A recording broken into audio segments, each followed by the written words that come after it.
네, 이제 하나님 말씀 보겠습니다. 하나님 말씀은 사무엘상 17장 31절에서 40절까지 말씀인데요. 31절에서 33절까지 말씀만 제가 공독합니다.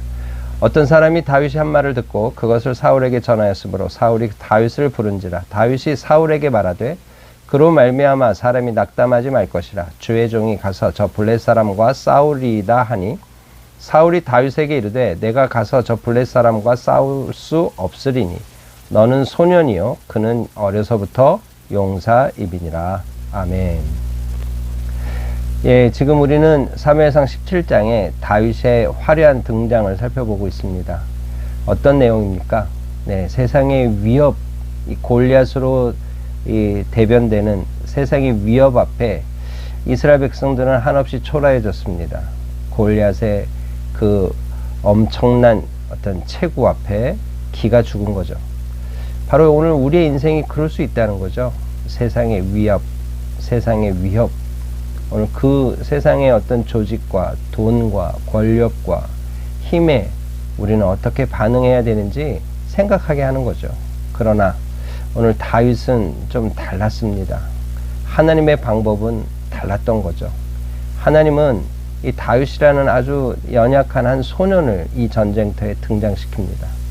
그는 그냥 심부름 왔다가 이 전쟁터를 보게 된 그냥 어떻게 평범하다 못해 연약한 소년에 불과했습니다. 그러나 그는 그냥 평범한 자가 아니고 연약한 소년이 아니었던 거죠. 그와 함께 했던 하나님의 놀라운 역사를 그는 토대로, 그것을 근거로 오늘 이 전쟁터에서 아주 엄청난 용기와 힘을 보여주고 있는 겁니다. 오늘 그의 인생에 가장 화려했던 한 장면을 오늘 살펴보면서 오늘 세상의 위협 앞에 있는 우리의 삶 속에서 우리가 어떻게 또 세상에 대응해야 되는지 그 하나님의 교훈을 함께 나누고자 합니다. 31절부터 한번 살펴봅니다. 어떤 사람이 다윗의 한 말을 듣고 그것을 사울에게 전하였다. 다윗이 어떤 얘기를 했습니까? 예, 어떻게 저 할례 받지 않은 블렛 사람이 살아계신 하나님의 군대 이스라엘을 모욕할 수 있느냐? 저 사람을 때려 죽이면 이 사울 임금의 상이 무엇이냐? 하면서 여기저기 찔러보면서 또 확인하고 또 확인했던 거죠. 그런 모습을 보고 이 사람이 사울에게, 사울 왕에게 이 다윗에 대한 이야기를 하게 된 겁니다. 그랬더니 사울이 다윗을 부르게 됐고 다윗이 사울에게 말합니다. 뭐라고 말하나요? 그로 말미암아 사람이 낙담하지 말 것이라. 주의 종이 가서 저 블렛 사람과 싸우리이다. 여러분, 이게 어떤 한 소년의 이야기로서는 상상할 수 없는 이야기죠. 어른들도, 보통 어른들보다 머리 하나가 더 큰 사울도 꼼짝 못하고 있는데 저 사람으로 말미암아 사람이 낙담하지 말 것입니다. 낙담을 왜 합니까? 내가 가서 싸울게요. 이러고 있는 거예요. 어떻게 이런 담력이 나올까요? 어떻게 이런 용기가 나올까요? 그랬더니 사울이 다윗에게 말하는 겁니다. 야, 저 블렛 사람과 넌 싸울 수 없어. 너는 소년에 불과하지만 저 사람은 어려서부터 용사란다. 이렇게 설명해 주는 거죠. 그랬더니 다윗이 그래요? 저도 괜찮은 사람입니다. 저도 용사라고 할 수 있어요. 라고 하면서 자기 얘기를 꺼내듭니다. 어떤 얘기가 나옵니까? 다윗이 사울에게 말합니다. 주의 종이 아버지의 양을 지킬 때 사자나 곰이 와서 양떼에서 새끼를 물어가면, 예, 이제 사건이 생기는 거죠. 사자와 곰이 출몰해서 양의 어린 새끼를 물어가게 되는 거죠. 그때 다윗은 이렇게 했다는 거죠. 내가 따라가서 그것을 치고 그 입에서 새끼를 건져내었고 그것이 일어나 나를 해하고자 하면 내가 그 수염을 잡고 그것을 쳐 죽였나이다. 여러분, 지금 먹잇감을 낚아채서 가는 맹수 약간 걸음이 늦지 않겠어요? 그러면 다윗이 쏜살같이 찾아가서 따라가서 그것을 막대기로 칩니다. 그리고 그 입에서 새끼를 건져내고 그것이 일어나 나를 해하고자 하면 수염을 잡았다는 거예요. 여러분, 맹수의 수염을 잡는 게 이게 어지간한 이 담력이 아니면 못할 일이죠. 맹수의 수염을 잡고는 그것을 쳐 죽였습니다. 이 자기의 무용담을 자랑하는 거예요.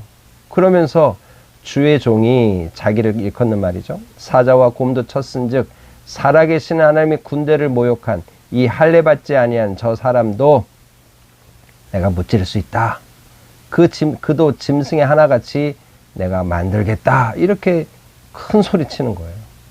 여러분 여기까지 들으면 그는 자기의 무용담, 어리지만 제법 화려한 아주 상상도 못할 무용담을 스스로 자랑만 하고 있다는 느낌이 듭니다. 그러나 그에 이어지는 메시지는 우리를 정말 감동을 주는 거죠.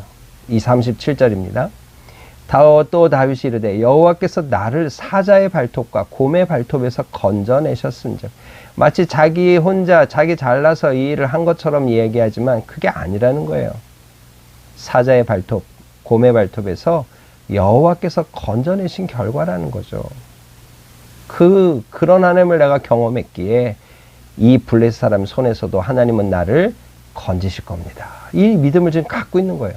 그러면서 사울이 다윗에게 이르되 가라, 여호와께서 너와 함께 계시기를 원하노라. 여러분 지금 이런 얘기를 듣는다면 사울 입장에서는 보낼만 하지 않겠어요? 야, 그러면 하나님이 너를 통해 일할 수 있겠다. 가라 하는 거죠. 그래서 보내지만 사울은 노파심이 있는 거죠. 그냥 저렇게 가서 어떻게 해. 칼이라도 맞으면 보호장구라도 내가 좀 줘야 되겠다 했던 거예요. 그래서 어떻게 합니까? 자기 군복을 다윗에게 입히고 노투고를 그의 머리에 씌우고 그에게 갑옷을 입힙니다. 여러분 이게 어른의 체구에 맞는 이 옷들이, 이 무장들이 어린 소년에게 맞을 리가 없죠. 다윗이 칼을 군복에 차고는 익숙하지 못함으로 시험적으로 걸어보다가 말합니다. 익숙하지 못하니 이것을 입고 가지 못하겠나이다. 이 익숙하지 않아서 내가 어떻게 움직이기가 어렵습니다. 지금 그 말이죠. 그러면서 그는 원래 그의 복장 그대로를 선택하는 거죠. 손에 막대기를 가지고 매끄러운 돌 5을 골라서 자기 목자의 제구, 즉 주머니에 넣고 손에 물매를 가지고 블레셋 사람에게 나아가는 거죠. 자기가 원래 복장대로, 원래 곰과 사자와 싸워서 승리했던 그 모습 그대로. 여러분 오늘 이게 무슨 얘기죠? 사람이 주는 갑옷, 사람이 입혀주는 투구가 자기를 보호하는 게 아니라는 걸 아는 거죠.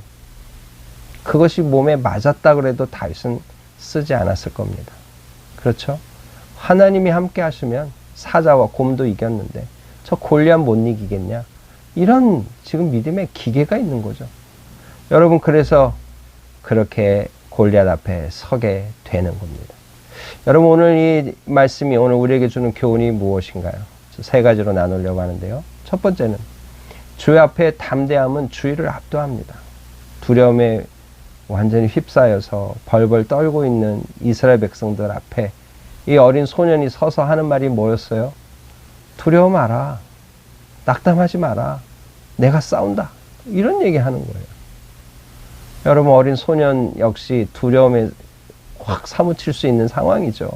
어른들도 떨고 있는데 그러나 어떻습니까? 하나님과 함께 했던 경험이 있던 그는 이런 분위기에 압도되지 않은 거예요. 도리어 분위기를 꺾어버리는 겁니다. 역류하는 인생이 되는 거죠. 여러분 오늘 우리에게도 이런 모습이 필요하지 않을까요? 사도 바울이 유라굴라라는 폭풍 속에서 하나님과 교제하면서 하나님이 들었던 음성을 듣고 아직도 폭풍이 진행 중인데도 불구하고 그는 어떻게 말합니까? 내가 속한 바 내가 섬기는 하나님의 사자가 어젯밤에 나에게 말씀하셨다 하면서 뭐라 그래요? 두려워하지 말라. 내가 가이사 앞에 서야 하겠고 하나님께서 너와 함께한 항해하는 자들을 다 내게 주셨다. 그 말씀 붙잡고 백성들을 다독거리는 거예요. 하나님과 함께하고 하나님의 동행을 확신했던 사람들의 담대한 모습이죠.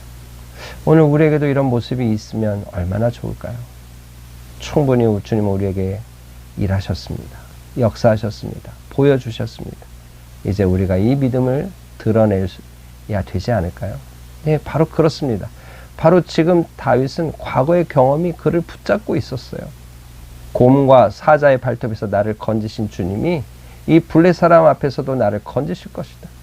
이 하나님의 군대를 모욕하는 일을 내가 무찌를 수 있다. 그는 기계를 보인 거죠. 그 내가 죽였던 그 짐승의 하나같이 될 것이다. 오늘 이런 믿음으로 나가는 거예요.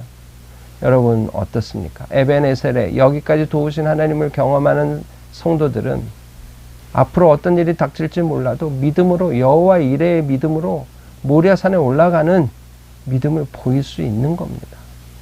여러분, 오늘 우리에게 행하신 일들을 기억하십시다. 오늘 우리에게 보여주셨던 주님의 손길을 다시 한번 확인하십시다. 그때 믿음으로 반응하는 우리들 될 수 있을 줄 믿습니다. 그래서 오늘 우리도 시인의 34편의 시인의 고백처럼 여호와의 선하심을 맛보아 알지어다. 그에게 피하는 자는 복이 있도다 하고 우리도 말할 수 있지 않을까요? 오늘 이런 믿음으로 서는 우리 모두가 되기를 소망합니다. 세 번째 교훈은 믿음의 걸음에는 세상의 것이 좋아 보이고 우리를 보호할 것 같아도 버릴 수 있는 거예요. 노트북, 그죠? 갑옷, 군인의 복장 다 버리는 겁니다. 그리고 원래 하나님을 경험했던 그 복장 그대로 막대기 하나 들고 물맷돌 5개 들고 골리앗 앞에 서는 거죠. 여러분, 오늘 주님을 경험하는 삶이 더 풍성해지기를 소망합니다. 그래서 주님밖에는 다른 것이 필요 없다. 주님만이 나의 힘이시고 주님만이 나의 능력이시고 주님만이 나의 방패라고 하는 믿음으로 담대히 나갈 수 있는 우리 모두가 되어서 오늘 다윗이 보여줬던 이 믿음 그대로 세상의 위협과 압박 속에서도 믿음의 결단을 하며 더 큰 믿음으로 주 앞에 나아가는 우리 모두가 되기를 주님의 이름으로 축복합니다. 다 같이 기도하겠습니다.